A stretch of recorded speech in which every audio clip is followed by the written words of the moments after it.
नमस्कार विद्यार्थियों, फिर से आपका हिंदी कक्षा में स्वागत है और मैं आपकी हिंदी अध्यापिका आपके समक्ष उपस्थित हूँ। तो चलिए आज हम क्लास को आगे बढ़ाते हैं। जो हम लोगों ने पिछली कक्षा में पढ़ा था उसे आज हम लोग पूरा करेंगे। तो एक बार आपको याद दिला दूं कि हम लोगों ने पिछली कक्षा में क्या पढ़ा था। तो हम लोगों ने रिमझिम 4 का दूसरा अध्याय पढ़ा था, जिसका नाम है जैसा सवाल वैसा जवाब। ये एक कहानी है और जैसे कि मैंने आपको बताया था, ये अकबर और बीरबल की कहानी है। तो मैं एक बार फिर से उस कहानी को दोहरा देती हूँ। तो इसमें क्या होता है, एक अकबर रहता है, वो क्या है, वो बादशाह है। अकबर बादशाह है, वो हिंदुस्तान के राजा है। तो वो उनके दरबार में बहुत सारे मंत्री हैं। उसमें से एक बीरबल है। बीरबल क्या है, बहुत ही बुद्धिमान है और उसकी बुद्धिमानी के आगे किसी की नहीं चलती थी। इसी कारण से कुछ दरबारी क्या करते थे, बीरबल से जलते थे। और उन दरबारियों में से एक था ख्वाजा शारा, जो बीरबल से बहुत जलते थे और वो बीरबल को नीचा दिखाने के लिए हमेशा प्रयास करते थे। अगर उनके बस में चले तो वो बीरबल को हिंदुस्तान से निकलवा देते। लेकिन ऐसा कैसे होता, इसलिए उन्होंने क्या किया, ख्वाजा शारा ने कुछ उपाय सोचे और बीरबल को हिंदुस्तान से निकालने के लिए उन्होंने कुछ प्रश्नों का निश्चय किया। मतलब उन्होंने चाहा कि हम कुछ ऐसे प्रश्न तैयार करेंगे और वो प्रश्न ख्वाजा शारा उस प्रश्न को अकबर के पास ले जाएंगे और अकबर उन प्रश्नों के द्वारा बीरबल से कुछ जवाब पूछेंगे। और परंतु ये प्रश्न वो ऐसा तैयार करेगा जिसका जवाब वो नहीं दे सकता। उसे ख्वाजा शारा को लगा कि वो इन प्रश्नों का उत्तर नहीं दे पाएगा, जिसके कारण बीरबल अकबर बादशाह के सामने मूर्ख साबित हो जाएगा। तो ये सारे उसने उपाय सोचे ख्वाजा शारा ने। तो आइए देखते हैं उसके बाद क्या हुआ कहानी में। तो विद्यार्थियों, अब आप लोग रिमझिम 4 का दूसरा अध्याय पढ़ेंगे, जिसका नाम है जैसा सवाल वैसा जवाब। तो आप लोग कृपया करके पृष्ठ संख्या 7 निकालिए और देखिए उसके बाद वाली लाइन जहाँ तक मैंने पढ़ा दिया था, ये पृष्ठ संख्या 7 है। तो देखिए पहला लाइन क्या है, ख्वाजा साहब अचकन पगड़ी पहनकर दाढ़ी सहलाते हुए अकबर के पास पहुंचे और सिर झुकाकर बोले, बीरबल बड़ा बुद्धिमान बनता है, आप भी उसकी लंबी चौड़ी बातों के धोखे में आ जाते हैं। मैं चाहता हूँ कि आप मेरे 3 सवालों के जवाब पूछकर उसके दिमाग की गहराई नाप ले। तो यहाँ क्या होता है, ख्वाजा साहब अचकन पगड़ी पहनकर दाढ़ी सहलाते हुए अकबर के पास पहुंचता है। तो वो क्या करता है, यहाँ पर देखो बच्चों, अचकन का अर्थ है कपड़ा और पगड़ी तो आपको पता है जो सर में पहनी जाती है। तो ख्वाजा साहब तैयार होकर, मतलब कपड़े और पगड़ी को पहनकर और अपने दाढ़ी को सहलाते हुए अकबर के पास जाते हैं और सिर झुकाकर बोलता है, क्या बोलता है, बीरबल बड़ा बुद्धिमान बनता है, आप भी उसकी लंबी चौड़ी बातों के धोखे में आ जाते हैं। मैं चाहता हूँ कि आप मेरे 3 सवालों के जवाब पूछकर उसके दिमाग की गहराई नाप ले। तो वो उसके ख्वाजा शारा अकबर के पास जाते हैं और अकबर को बोलते हैं कि आप तो बीरबल की बुद्धिमानी का बहुत बढ़ाई करते हैं और उसकी लंबी चौड़ी बातों में आ जाते हैं। लंबी चौड़ी का अर्थ क्या है, बड़ी बड़ी बातों में आ जाते हैं।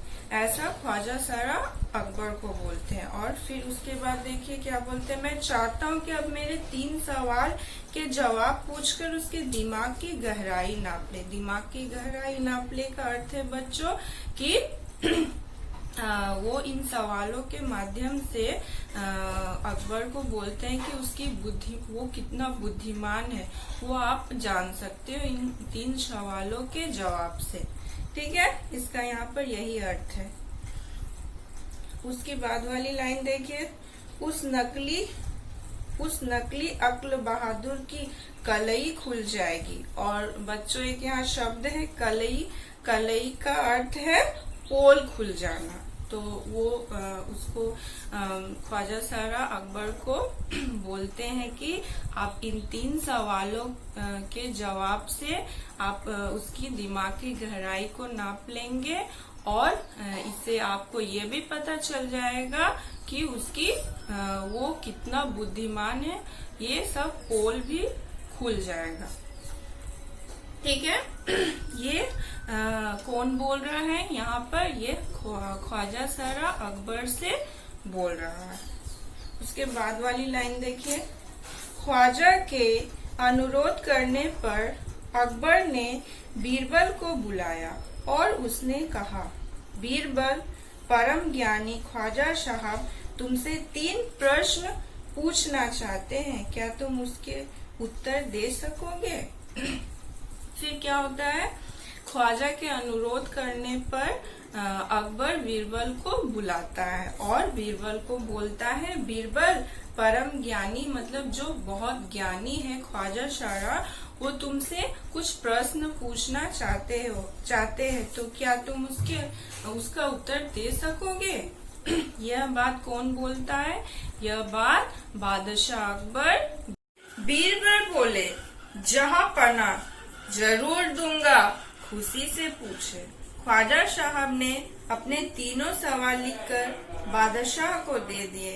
अकबर ने बीरबल से ख्वाजा का पहला प्रश्न पूछा, संसार का केंद्र कहाँ है? फिर क्या होता है, बीरबल अकबर को बोलता है, जी जहां पना, मैं जरूर इन प्रश्नों का उत्तर दूंगा और वो भी खुशी खुशी। तब क्या होता है, तब ख्वाजा साहब बादशाह अकबर को 3 प्रश्न लिख कर देते हैं, जिसमें से उनका पहला प्रश्न होता है कि संसार का केंद्र कहाँ है। तो बच्चों एक शब्द है केंद्र, और केंद्र का अर्थ यहाँ होगा कि वो भाग, संसार का वो भाग जो बीचों बीच पड़ता हो, मतलब जो बीच का स्थान हो, वो केंद्र कहलाता है। फिर उसके बाद वाली लाइन देखिए, बीरबल ने तुरंत जमीन पर अपनी छड़ी गाड़कर उत्तर दिया, यही स्थान चारों ओर से दुनिया के बीचों बीच पड़ता है। यदि ख्वाजा साहब को विश्वास न हो तो वे फीते से सारी दुनिया को नापकर दिखा दे कि मेरी बात गलत है। तो बीरबल ने तुरंत क्या किया, जमीन पर अपनी छड़ी गाड़ दी। मतलब वो जहाँ खड़ा था वहीं पर सामने में उसने अपनी छड़ी गाड़ दी। तो छड़ी का अर्थ है उनके पास एक डंडी थी। तो डंडी आपको पता है क्या होता है। उस छड़ी को उसने वहीं गाड़कर कहा कि यही संसार का केंद्र है, और अगर आपको विश्वास नहीं है तो क्या कीजिए, आप फीते से नाप लीजिए। और फीता क्या होता है, या फीता एक नापने की एक जैसे कि एक स्केल होता है जिसमें सेंटीमीटर होता है, जैसे जिससे हम लोग किसी भी चीज को नाप सकते हैं, किसी की लंबाई को, चौड़ाई को, वो एक उसी प्रकार का यहाँ फीता है। उससे ही बीरबल ख्वाजा सारा और अकबर से बोलते हैं कि अगर आपको विश्वास नहीं है तो आप फीते से नाप सकते हैं। ठीक है, यह उनका जवाब था। यह पहला प्रश्न का पहला उत्तर था। फिर उसके बाद देखिए, अकबर ने दूसरा प्रश्न किया, आकाश में कितने तारे हैं? और देखिए दूसरा प्रश्न क्या है, आकाश में कितने तारे हैं? तो बीरबल ने एक भेड़ मंगवाकर कहा, इस भेड़ के शरीर में जितने बाल है उतने ही तारे आसमान में है। ख्वाजा साहब को इसमें संदेह हो तो वे बालों को गिनकर तारों की संख्या से तुलना कर दे। तो देखिए बच्चों, दूसरा प्रश्न ये रहता है अकबर का कि इस संसार में कितने तारे हैं। तब बीरबल क्या जवाब देता है कि आप एक भेड़ मंगवाइए और इस भेड़ के शरीर में जितने बाल है उतने ही इस संसार में तारे हैं। अगर आपको विश्वास नहीं है, आपको संदेह हो रहा है, तब आप क्या कीजिए, इस भेड़ के बालों को गिन लीजिए। यह उनका बीरबल का यही जवाब रहता है। फिर उसके बाद देखिए, अब अकबर ने तीसरा सवाल किया, संसार की आबादी कितनी है। फिर अकबर तीसरा सवाल करते हैं और बीरबल से पूछते हैं कि संसार की आबादी कितनी है। तो बीरबल ने कहा, जहांपना संसार की आबादी पल पल घटती बढ़ती रहती है, क्योंकि हर पल लोगों का मरना जीना लगा ही रहता है। इसीलिए यदि सभी लोगों को एक जगह इकट्ठा किया जाए तभी उनको गिनकर ठीक ठीक संख्या बताई जा सकती है। बादशाह ने तो बीरबल के उत्तरों से संतुष्ट हो गए, लेकिन ख्वाजा साहब नाक भौं सिकोड़कर बोले, ऐसे गोलमाल जवाबों से काम नहीं चलेगा जनाब। बीरबल बोले, ऐसे सवालों के ऐसे ही जवाब होते हैं, पहले मेरे जवाबों को गलत साबित कीजिए तब आगे बढ़िए। ख्वाजा साहब ने फिर कुछ बोलते नहीं बना। तो देखिए यहाँ पर क्या होता है, तीसरा सवाल होता है, अकबर ने तीसरा सवाल बीरबल से पूछा कि संसार की आबादी कितनी है, मतलब कि संसार की जनसंख्या कितनी है। तब बीरबल ने क्या जवाब दिया, जहांपना संसार की आबादी पल पल घटती बढ़ती रहती है। क्या वो ये जवाब देता है कि संसार की जो आबादी है, जो संख्या है, वो कभी बढ़ती है और कभी घट जाती है, क्योंकि हर पर लोगों का मरना जीना लगा रहता है। क्यों घटती बढ़ती है, क्योंकि लोग मरते हैं और जीते भी है, उनका मरण भी होता है समय समय पर और वो जन्म भी लेते हैं। ठीक है, इसीलिए यदि सभी लोगों को एक जगह इकट्ठा किया जाए तभी उनको गिनकर ठीक ठीक संख्या बताई जा सकती है। अगर वो बोलता है कि अगर हम सबको इकट्ठा कर ले, जमा कर ले एक जगह, तभी ठीक ठीक मतलब सही सही संख्या बताई जा सकती है। तब क्या होता है, बादशाह तो बीरबल के उत्तरों से संतुष्ट हो गया।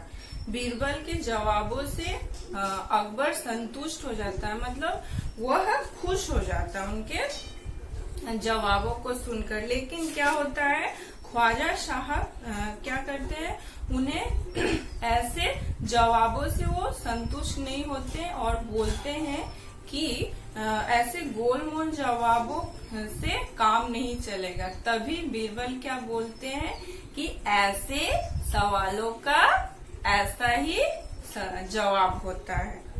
फिर ख्वाजा साहब से फिर कुछ बोलते नहीं बनता और इन सवालों के जवाब को सुनकर ख्वाजा साहब भी चुप रह जाते हैं।